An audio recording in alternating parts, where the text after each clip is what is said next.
Naranasan mo na bang masira ang araw mo dahil lang sa isang masamang komento sa internet o dahil sa simpleng panlalait ng ibang tao? Nagulo na ang isip mo.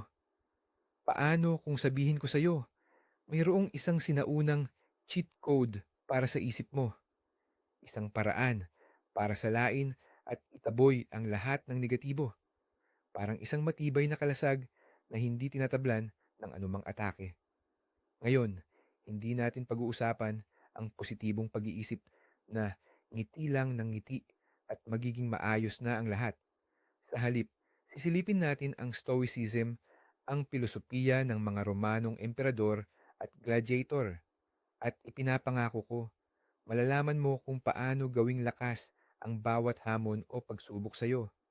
Huwag kang matakot sa salitang pilosopiya.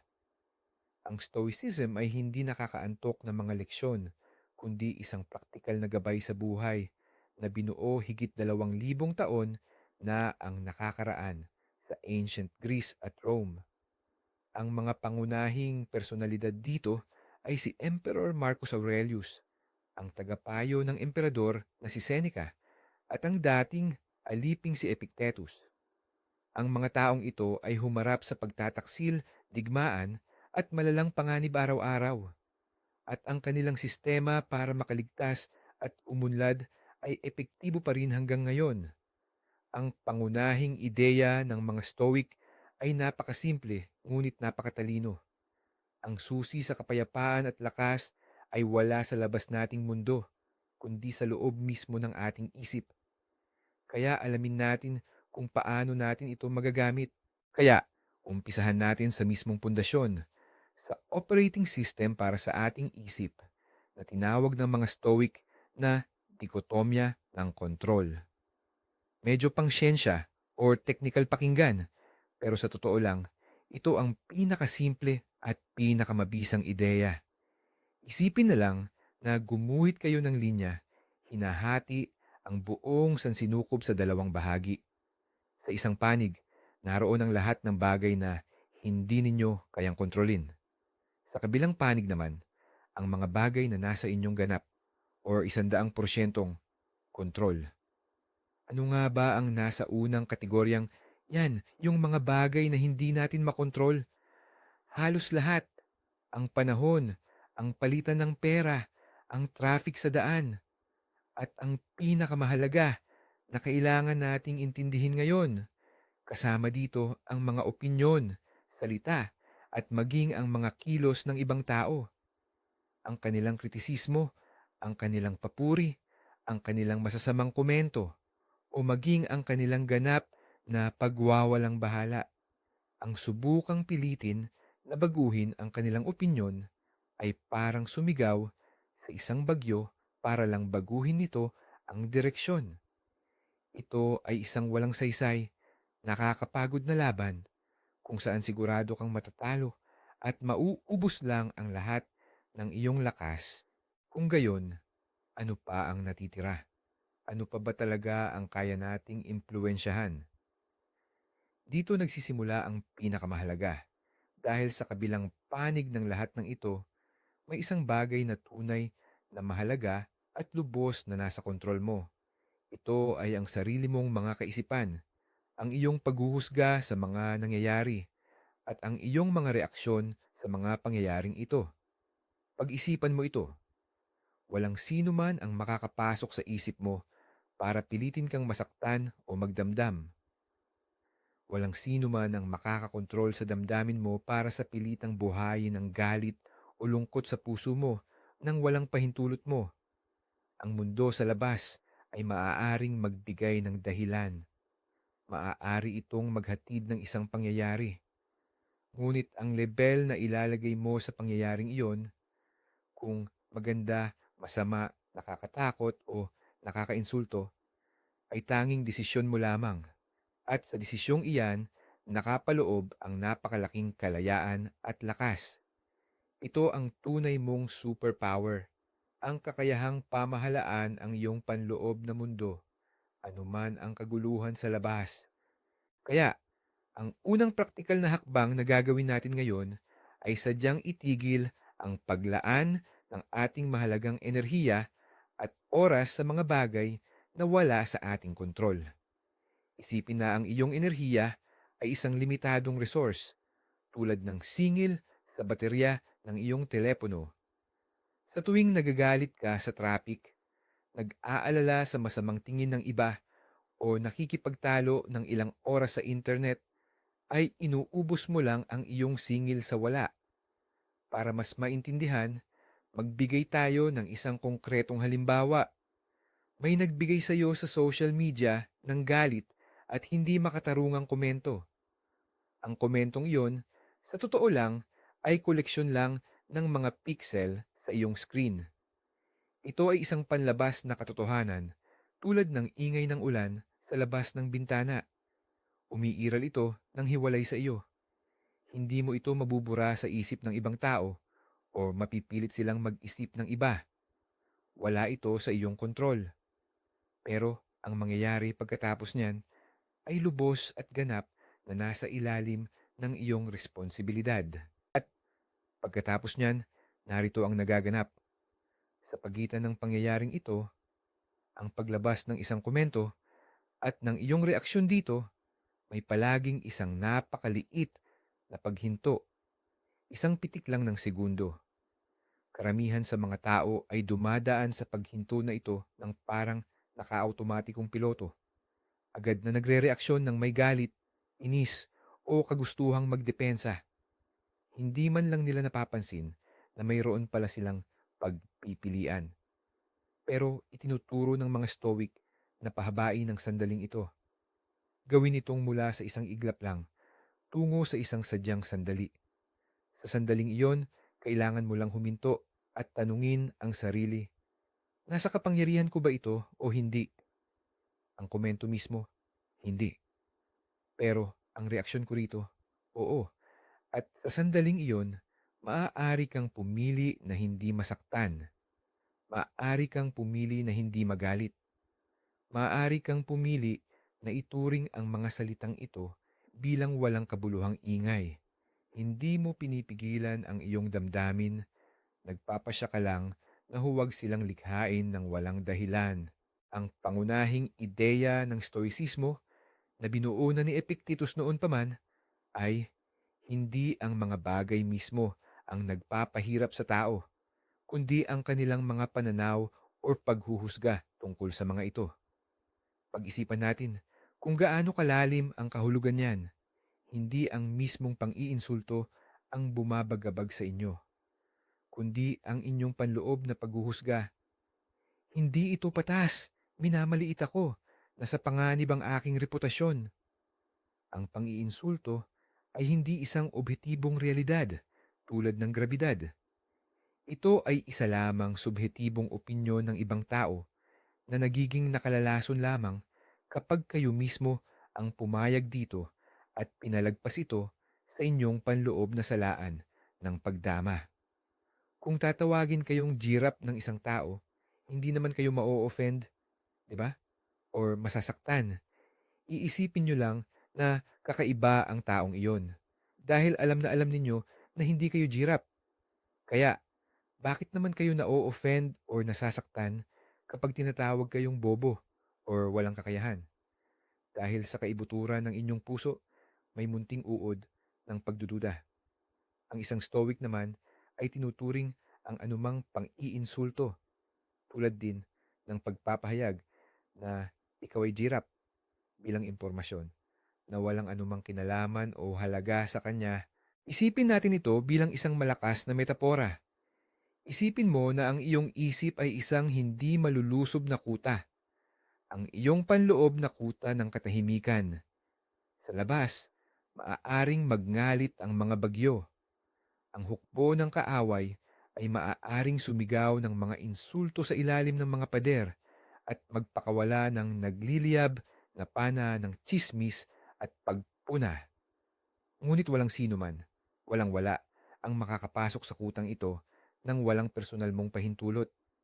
Sa bawat pagkakataon na emotional kang tumutugon sa negatibong bagay, ikaw mismo ang nagpapababa ng tulay daanan, nagbubukas ng tarangkahan, at isinisigaw sa kaaway.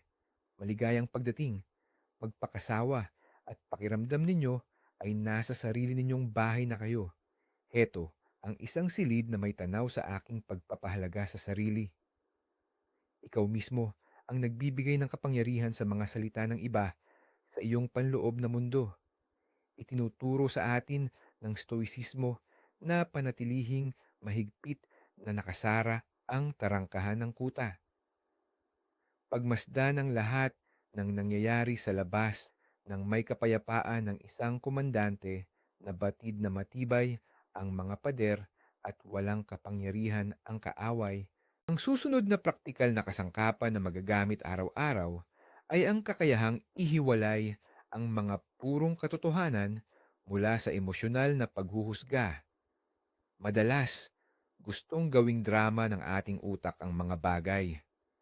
Kinuha nito ang isang simpleng pangyayari at dinagdagan ng kung ano-anong interpretasyon. Halimbawa, sa halip na isipin lang na tinaasan ako ng boses ng amo ko habang dinidiskusang proyekto, ang utak natin ay sumisigaw ng, "Galit sa akin ang boss. Ipinahiya niya ako sa harap ng lahat. Malapit na akong matanggal." Pero, ang isang stoic, parang si Ruhano, ay maingat na pinutol ang lahat ng dagdag na damdamin at emosyon. Tinuturuan niya ang kanyang sarili na ilahad ang mga pangyayari sa pinakamahinahon at pinakaobetibong paraan. Hindi ipinahiya niya ako, kundi ang taong ito ay nagsabi ng ilang partikular na salita sa mas mataas na tono. Nararamdaman mo ba kung gaano bumaba ang drama? Kapag inalis mo ang mga emosyonal na paghuhusga, madalas ay wala nang natitira sa problema maliban sa isang simpleng katotohanan na maaari ng pagtrabahuhan ng mahinahon o sadyang balewalain na lamang. Okay? Pero paano kung ang kritisismo ay tila makatwiran at talagang tumatama sa'yo? Paano kung itinuturo sa'yo ang isang tunay na kapintasan o pagkukulang? Dito, ang stoic na pamamaraan ay lalong napakagaling. Isang matalinong stoic ay magtatanong sa kanyang sarili ng dalawang simpleng katanungan. Ang una, ang sinasabi ba sa akin ay totoo? Kung ang sagot ay, "Oo, totoo yan, nagkamali nga ako rito," ano pa ang dahilan para magtampo o masaktan? Binigyan ka lang ng isang libreng serbisyo. Para kang nasa isang video game na itinuro at binigyang pansin ang iyong mahinang puntos o kahinaan. Sa halip na magalit sa mensaherong naghatid ng balitang ito, dapat mo siyang pasalamatan, isapuso ang impormasyon at pagtrabahuhan ang pagwawasto o pagpapabuti. Ang magtampo sa totoong kritisismo ay parang nagagalit sa salamin dahil ipinapakita nito ang madumi mong mukha. Hindi kasalanan ng salamin. Kailangan mo lang magpunta at maghugas ng mukha. Pero paano nga ba kung ang sagot sa tanong na totoo ba yan ay isang malinaw at matibay na hindi? Kung ang pagpuna ay lubhang hindi patas, walang saysay, at walang pinagbabatayan.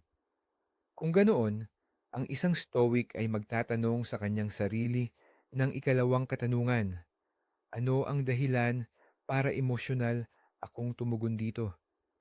Isipin, kung may isang taong matino ang pag-iisip ang lumapit sa iyo at buong tapang na ipipilit na ang mundo ay patag at ang dalawat dalawa ay lima, ano ang magiging reaksyon mo?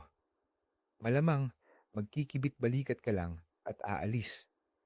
Hindi ka naman makikipagtalo sa kanya ng mainit, ipipilit ang sarili mong pananaw at pagkatapos ay buong araw kang mamomroblema sa kanyang mga maling paniniwala.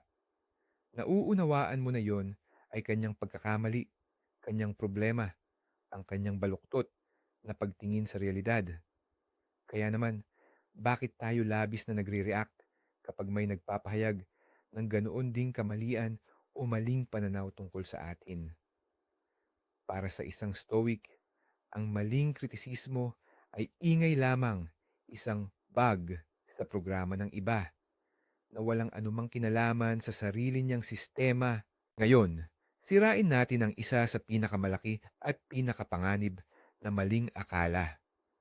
Marami ang nag-iisip na ang mga stoic ay parang mga batong rebulto, walang emosyon, tulad ng mga robot na pinipigilan ang lahat ng kanilang nararamdaman.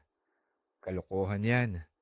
Sa totoo lang, ang stoicism ay hindi tungkol sa pagiging walang damdamin, kundi sa pamamahala nito. Sina Marcus Aurelius at Seneca ay mga taong may buhay, may damdamin. Naranasan din nila ang galit, takot at pagkadismaya. Ngunit ang pangunahing pagkakaiba ay hindi nila hinayaan ang mga emosyong ito na sakupin ang kontrol. Tiningnan nila ang mga emosyon bilang mga panauhin. Halimbawa, dumating ang galit. Kumusta galit? Nakikita kita. Maaari kang umupo diyan sa isang tabi. Pero ako ang magkokontrol dito.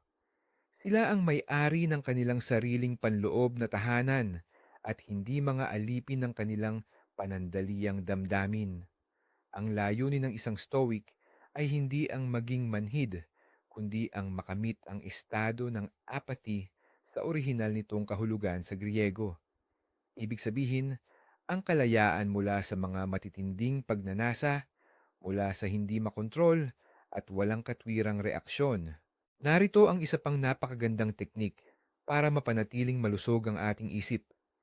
Tinawag ito ng mga Stoic na pananaw mula sa itaas o Plato's View. Kapag mayroong bagay na labis na bumabagabag sa iyo, tulad ng isang sama ng loob o problema na tila napakalaki at bumabalot sa lahat, subukan ang simpleng pagsasanay na ito sa iyong imahinasyon. Isipin mo na ikaw ay lumulutang palayo sa lupa at unti-unting tumataas. Ang iyong bahay nagiging isang maliit na tuldok.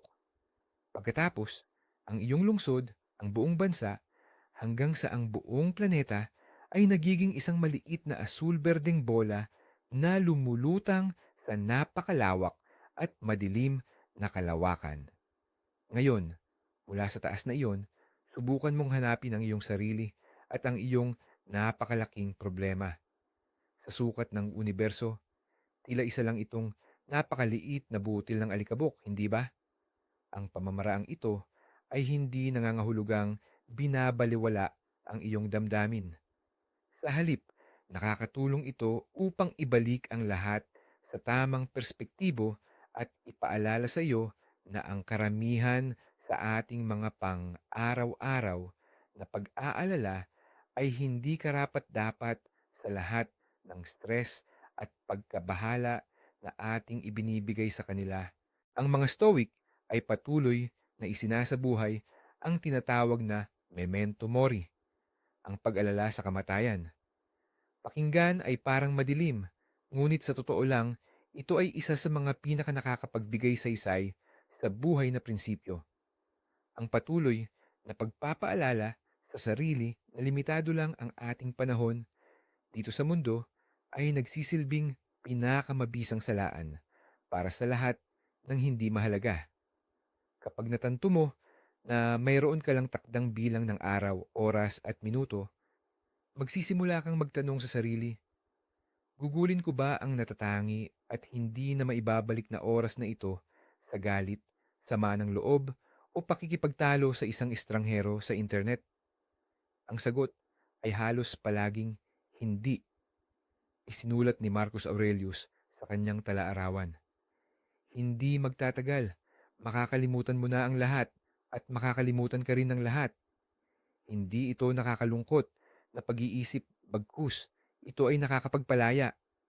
Tinatanggal nito ang lahat ng walang kabuluhan at nagtutulak sa ating magtuon sa kung ano ang tunay na mahalaga dito at ngayon. Narito pa ang isa na sa unang tingin ay tila isang paradoksikong kasangkapan, ang premeditatio malorum, na maaari nating isalin bilang negatibong visualization. Hindi tulad ng modernong pop psychology na nagtuturo na isipin lamang ang magaganda, ang mga stoic ay nagpapayo ng eksaktong kabaligtaran.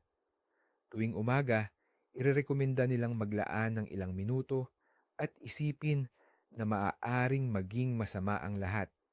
Halimbawa, isipin na hindi ka makatarungang pupunahin ngayon, maiipit ka sa traffic, o didismayahin ka ng isang malapit na tao. Ang layunin ng ehersisyong ito ay hindi para malugmok sa depresyon, kundi upang ihanda ang iyong isip. Una, kung may mangyari man sa mga ito, hindi ka na nito masusurpresa. Handa na ang iyong kalooban. Pangalawa, at ito ang pinakamahalaga, kung walang masamang mangyayari, makakaramdam ka ng matinding ginhawa at pasasalamat sa pinakasimpleng araw. Mas pahahalagahan mo ang mga simpleng bagay na dati itinuturing mong karaniwan lang. Ngayon, pag-usapan natin ang tunay na layunin. Saan ba talaga tayo patungo? Ang modernong mundo ay nagtuturo sa atin na ang kaligayahan ay matatagpuan sa panlabas na tagumpay, tulad ng dami ng likes sa social media, mataas na posisyon, mamahaling sasakyan, at ang pagtanggap ng ibang tao. Patuloy nating hinahabol ang mga panlabas na nakamit na ito, at dahil sa paghahabol na ito, nagiging marupok tayo dahil ang lahat ng ito ay maaaring mawala sa atin anumang oras. Ngunit para sa mga Stoic, ang tanging tunay na kabutihan na hindi maaaring mawala at lubos na nakasalalay sa iyo ay ang kabutihang asal. Ibig sabihin, ang pagsisikap na maging isang mabuting tao. Ito ay ang pagiging matalino, makatarungan, matapang, at may pagtitimpi sa iyong mga kagustuhan. Kapag inilipat mo ang iyong pangunahing focus mula sa paghahanap ng panlabas na pagkilala patungo sa pagpapaunlad ng iyong panloob na karakter, ang kritisismo at negatibong pananaw ay nawawala ng kapangyarihan sa iyo. Ano pa ang pakialam mo sa sinasabi ng iba kung alam mo namang tama ang iyong ginagawa? Ang ganitong paglilipat ng focus ay talagang babago sa takbo ng lahat. Kapag ganap kang nakatutok sa iyong mga ginagawa at hindi sa magiging resulta ng mga ito, makakamit mo ang pambihirang kapanatagan ng loob. Isipin na ikaw ay isang mamamana. Ang iyong gawain ay gawin ang lahat sa abot ng iyong makakaya. Tumayo ng tama, hilahin ang busog, mag-asinta ng maigi, isaalang-alang ang lakas ng hangin, at dahan-dahang pakawalan ang pana. Ikaw ang may kontrol sa buong proseso. Ngunit sa sandaling lumipad ang pana mula sa busog, ang kapalaran nito ay hindi na hawak ng iyong kamay. Ang biglaang paghampas ng hangin ay maaaring magpalihis dito mula sa target. Maaaring bumagsak ang pinupuntirya. Ang mga iyon ay wala na sa iyong kontrol. Gayon din sa buhay. Ang iyong gawain ay gawin ang lahat ng makakaya mo sa pinakamahusay na paraan posible. Kung pinasalamatan ka man, pinahalagahan ang iyong pagod, o nagbunga man ang iyong pinaghirapan, ang mga iyon ay pangalawa na lamang. Kapag nagawa mo na ang iyong tungkulin, ikaw ay nagwagi na. Anuman pa ang kalabasan, pag-usapan natin ang isang napakabigat na paksa, ang pagtanim ng sama ng loob. Kapag tayo'y nasaktan ng malalim, natural lang na gustuhin nating kimkimin ang sakit na iyon. Paulit-ulit na balikan sa isip ang mga salita o gawaing nagdulot ng pighati. Akala natin, sa ganitong paraan, parang napaparusahan natin ang taong nanakit sa atin sa loob ng ating isip. Pero lubos na nauunawaan ng mga Stoic philosopher kung gaano ito nakakasira sa sarili. Isipin niyo, ang pagtanim ng sama ng loob ay parang isang nagbabagang uling. Hawak mo ito sa iyong kamay para sa tamang pagkakataon ay ibato mo sa iyong kalaban. Pero habang naghihintay ka ng sandaling iyon, sino ang nasusunog? Ikaw lang mismo. Ayon kay Seneca, ang galit ay parang asido. Mas nakakasira ito sa lalagyan kung saan ito iniimbak kaysa sa pinagbubuhusan nito. Ang pagpapatawad mula sa pananaw ng Stoicismo ay pangunahing gawa ng pagmamalasakit sa sarili. Hindi mo binibigyang katwiran ang maling gawa ng iba. Ang ginagawa mo lang ay pakawalan ang iyong kamao at itapon ang nagbabagang uling na iyon upang hindi ka na nito sunugin mula sa loob. Nilalaya mo ang iyong sarili upang patibayin ang kanilang kalooban laban sa mga pagsubok ng buhay. Sadyang sinasanay ng mga Stoic ang tinatawag nating voluntaryong kakulangan o voluntary discomfort sa ngayon. Alam nila na ang kaisipang nasanay sa laging ginhawa ay nagiging marupok at madaling mangamba sa anumang hirap. Kaya naman, sinadya nilang lumikha ng maliliit at kontroladong abala o paghihirap sa kanilang sarili ng regular. Sa modernong panahon, ano ang mga halimbawa nito? Sa halip na mag-taxi, maglakad sa ilalim ng ulan, maligo ng malamig, subukang huwag gumamit ng telepono o internet sa loob ng isang araw, matulog sa sahig. Ang layunin ay hindi ang maging masokista, kundi ang patunayan sa iyong isip sa pamamagitan ng karanasan. Tingnan mo, kaya kong tiisin ito. Hindi ito kaaya-aya, pero hindi naman ito nakamamatay. Pagkatapos ng mga ganitong pagsasanay, ang mga totoong problema sa buhay ay hindi na tila ganoon katakot-takot. Malalaman mo na mayroon kang matibay na pundasyon at lakas ng loob na haharapin ang anumang pagsubok. Ngayon, pagtuunan naman natin ng pansin ang kalinisan ng inyong kapaligiran. Napag-usapan na natin kung paano protektahan ang inyong panloob na kuta. Ngunit tulad ng anumang kuta, kailangan din ito ng matibay na panlabas na depensa. Payo ng mga Stoic, maging mapili sa impormasyon at sa mga taong pinapapasok ninyo sa inyong buhay. Kung pagkatapos ninyong makipag-ugnayan sa isang tao, ay palagi kayong nakakaramdam ng pagkaubos, galit, o pagkabalisa, marahil ay kailangan ng limitahan ang inyong komunikasyon sa kanila. Hindi ibig sabihin nito na kailangan ninyong iwasan ang lahat ng hindi sang-ayon sa inyo. Pero kung ang isang tao ay tila isang walking generator ng mga reklamo, chismis, at puro negatibo, ang pakikisalamuha sa kanya ay parang sinusubukan mong manatiling tuyo sa ilalim ng malakas na ulan ng walang payong. Protektahan ang inyong oras at mental na espasyo. Salain ang mga newsfeed at subscription ninyo. Ang inyong atensyon ang pinakamahalaga ninyong yaman. Huwag ninyong hayaang dumihan ng impormasyong walang saysay ang inyong isipan. At narito ang pinakamakapangyarihang pagbabago ng pananaw na itinuturo ng Stoicism. Ito ang kakayahang tingnan ang anumang balakid, hindi bilang pader na humaharang sa iyo, kundi bilang isang bagong daan o hagdan na umaakay sa iyo pataas.